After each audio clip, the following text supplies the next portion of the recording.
Region 6. We're here to honor the families of 5 Filipinos and American veterans who are deceased for their loyalty and honorable service and duty to their country. I'd just like to welcome some other staters. I believe there's a Dina Carabio. Diwa Carabio. There's a Rob Romero. And we have the Catala brothers from Kansas City. Kansas. Okay.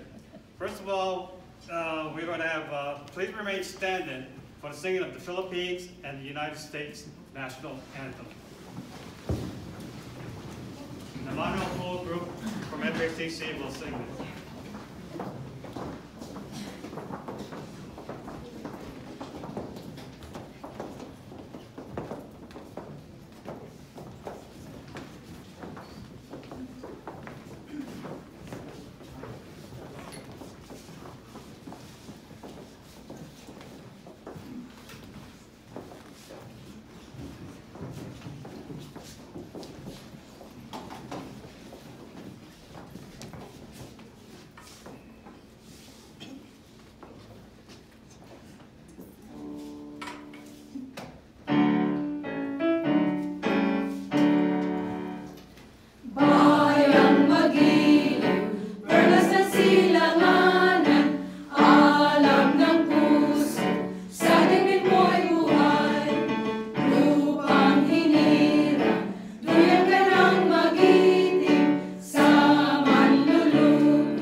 Thank you, ladies.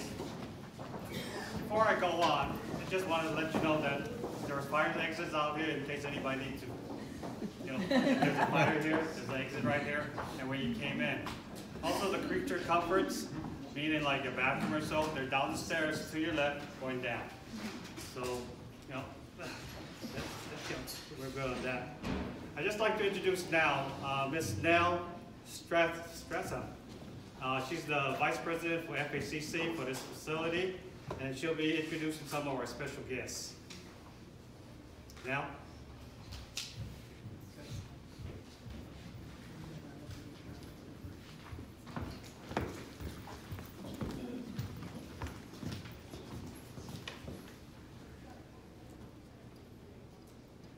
Good afternoon. On behalf of the Filipino-American community of Colorado, I offer you a warm welcome to all our guests, families, and friends. As Filipinos and as Americans, the members of the Filipino-American community of Colorado are proud to pay our respect and admiration to our Filipino World War II veterans heroes who fought bravely and may have given their lives so that we can enjoy our freedom that we have today.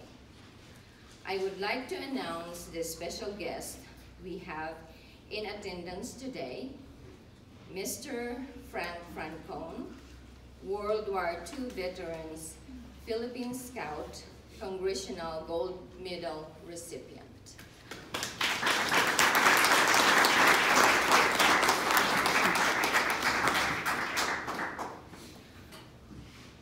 Major General Antonio Tagoba, Chairman of the Filipino Veterans Recognition and Education Program.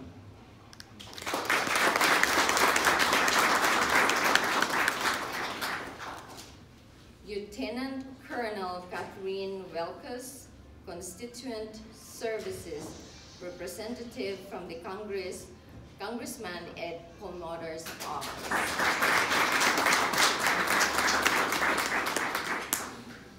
Mr. Stephen Emin from Senator Cory Gardner office.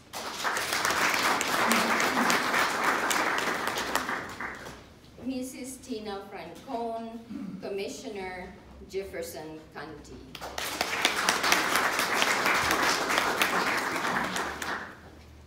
And our dear friend Gail Asakawa, EARP, Asian Pacific Island Community Liaison.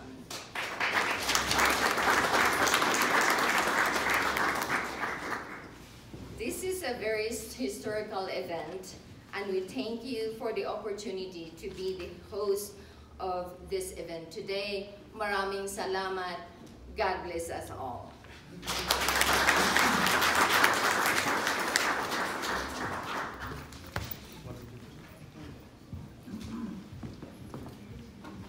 Okay, if you don't know me by now, I'm Master Sergeant Mike Sembre. I've been in contact with most of you. I'm retired and everything. Right now, I'd like to introduce my good friend of 55 years. We met each other in grade school, in middle school. He joined the service, I joined the service. We took different paths, but we've been friends and family for over 55 years. I'd like to introduce to you Major General retired Antonio Taguba. Okay, what Mike didn't say is we're twins of two different mothers. Thanks, Mike, for the generous introduction. Well, first of all, special thanks to Mike Sembre and Region 6 team, is our regional director here, for planning, organizing, and hosting this afternoon's Congressional Gold Medal ceremony. And to the very distinguished single living veteran, Mr. Frank Francone, then Lieutenant Frank Francone at that time, present here today, and the 5 next of kin of soldiers who were not able to attend, our deepest gratitude for their service to our country. This ceremony is a once-in-a-lifetime event, many of us here today. This is our 51st, I think, award ceremony since the epic day of October 25th, 2017, a monumental and historic time in American and Philippine history when the U.S. House of Representatives, led by Speaker Paul Ryan, formally awarded the Congressional Gold Medal to 3 living veterans represented by Mr. Celestino Almeida and 3 next of kin represented by Mrs. Margaret Baltazar, wife of Major Jesse Baltazar. And Frank Francone was also one of the recipients at that time. Although it took 75 years to accomplish that moment, It was nonetheless a time that would be long remembered and eternally enshrined in our minds and in our historical records. For those we are honoring with the Congressional Gold Medal, it reflects the interminable cost on the lives and sacrifice of some 260,000 men and women who fought during World War II in the Philippines. And while the Rescission Acts of 1946, passed by Congress on February 1946, denied their rights to receive benefits and revoke their American nationality, and still lingers to this day, at least now and forever, there is public law 114265 that recognized them for their wartime accomplishments and helped restore their honor and dignity, and they claimed their right to be called veterans. It was their right to be recognized by Congress and the United States. It begs to remind us, all of us in this room, the beneficiary of their selfless sacrifice and heroic acts in war, our children and grandchildren, to never forget the enormity of their mission and the dire and unknown consequences had they failed in war. Yet to this day, to those able and to live long enough to receive the Congressional Gold Medal, they remain steadfast and stalwart to this country and bravely sought their well-deserved recognition. They accomplished their mission. They were determined never to quit and never to leave a fallen comrade behind. The Filipino and American soldiers have finally won a symbolic but significant victory for their well-deserved recognition. To the living veterans present before you, they have represented thousands upon thousands of their brothers in arms who have died waiting for that epic moment. They made history, not just contributed to history, for their wartime experience in defense of the United States during World War II, for their uncommon display of heroism, selfless sacrifice, and loyalty to country. They were more than willing to die for their country and families. Their outstanding service to the United States and Philippines laid a solid foundation for all of us, their families and beneficiaries, to live in peace, comfort, and prosperity in both countries. Many, if not all of us in this room, in the United States and the Philippines, have benefited immeasurably for what they offered us, and they offered us our lives and our future. But the Congressional Gold Medal was designed by the United States Mint. We consulted with several living veterans on how their history will be enshrined on the medal that's 3.5 inches in diameter.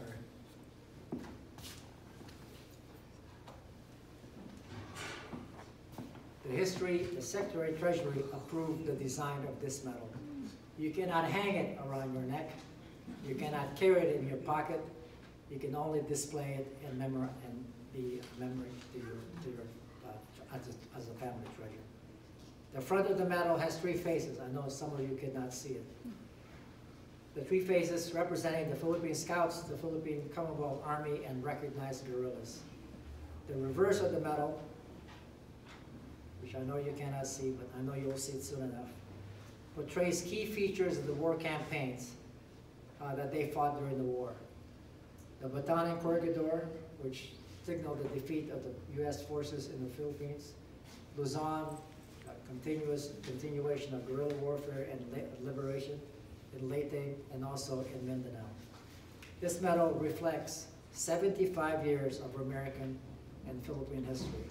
You cannot put thousands of pages imprinted in this medal, and we were given strict instructions on how to design the medal. Congress funded 1 Congressional Gold Medal. The medal the recipients will receive is a bronze replica. This is a bronze replica with the exact design of the single Congressional Gold Medal. The single Congressional Gold Medal is owned by the Smithsonian Institution and will remain in the Smithsonian Institution, the National Museum of American History in Washington, D.C. The bronze replicas were purchased with generous donations and sponsorships we received so we can have ceremonies like today. We ask all of you to donate to this project so we can have more award events and help develop our education program. We, as the beneficiaries of their sacrifice, must educate our country today and the future on the interminable cost of their fight for freedom. We now have the opportunity and commitment to preserve their legacy, to tell their exceptional value of their stories, and to raise awareness of their lifelong quest for recognition.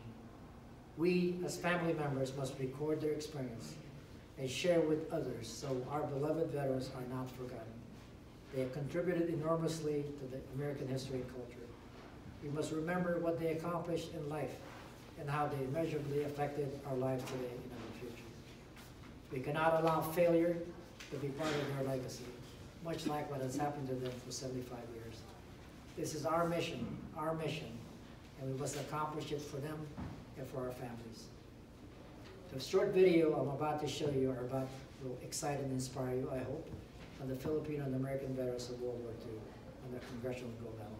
So Mike, please show the video.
With the winds of war blowing in the Pacific, President Roosevelt uses his constitutional authority on July 26, 1941, and orders into service of the United States all of the organized military forces of the Philippines.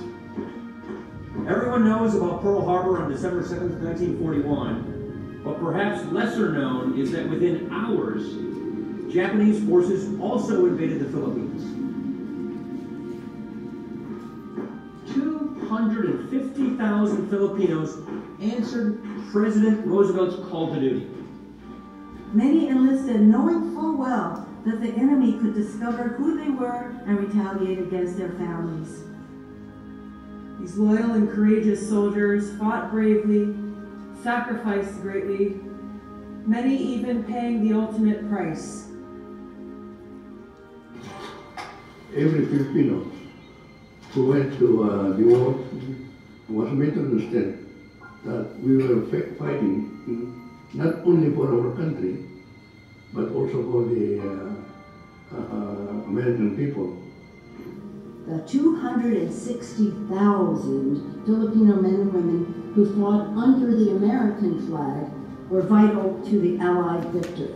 Those brave men who promised citizenship and fair compensation bravely took up arms, who fought alongside American soldiers on the beaches of far-flung islands, who suffered the unspeakable brutality of Japanese POW camps, and died alongside American soldiers in the infamous Bataan Death March.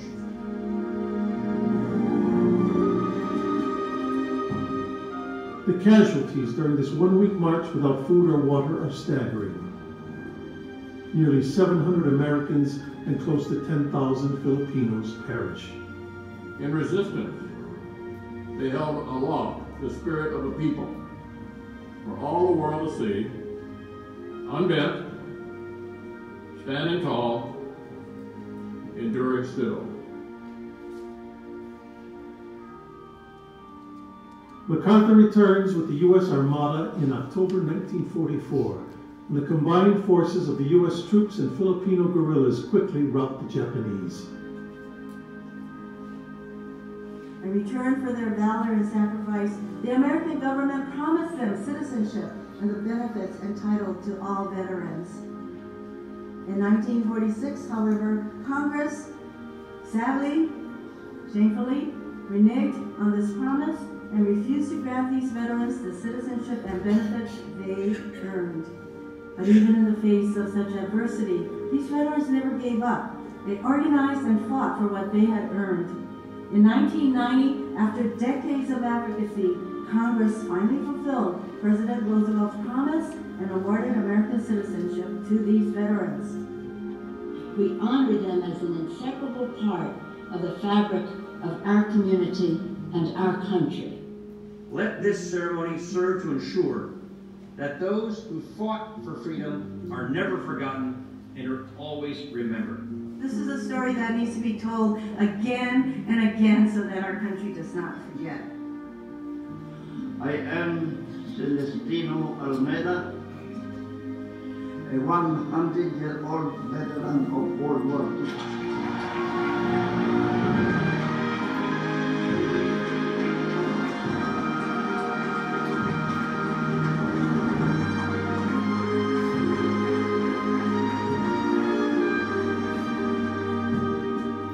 As the saying goes, old soldiers never die. They just fade away.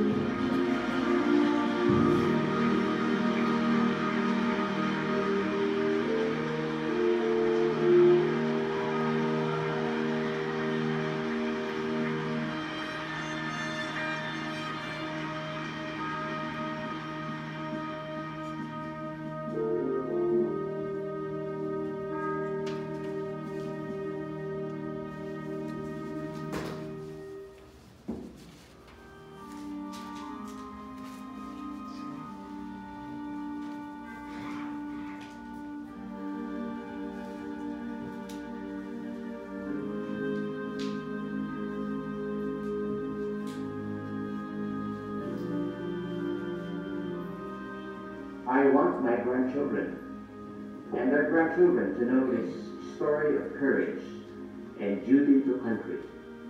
Future generations must never forget why we are able to live our way of life today.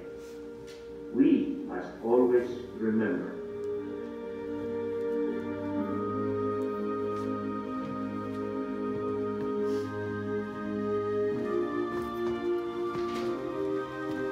Good. This Almeida is a lot of it back from Common. Is still alive today. He's 101 and 5 months old. And still cantankerous and rip you verbally if you wanted to. Yep. Please publish the orders.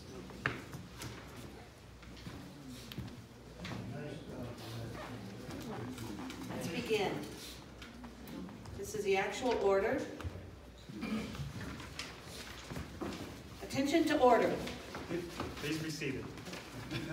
In accordance with Public Law 114-265, the Filipino Veterans of World War II Congressional Gold Medal Act of 2015, the following individuals are awarded the Congressional Gold Medal for their intrepidity and indomitable courage against a brutal enemy in defense of the Philippines and United States from December 8, 1941 to December 31st, 1946.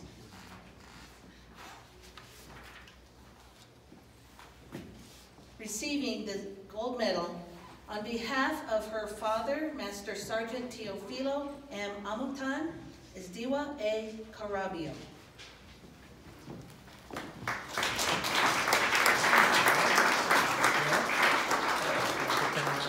Master Sergeant Amutan was in the 26th Cavalry Philippine Scouts and survived being a POW. He was reported missing in action for 3 years until he was released under military control in February 1945. He also served in Korea War. He retired after 30 years of distinguished service, being awarded the Silver Star Medal, a Purple Heart, and several campaign decorations and awards for his combat service and dedication. Congratulations.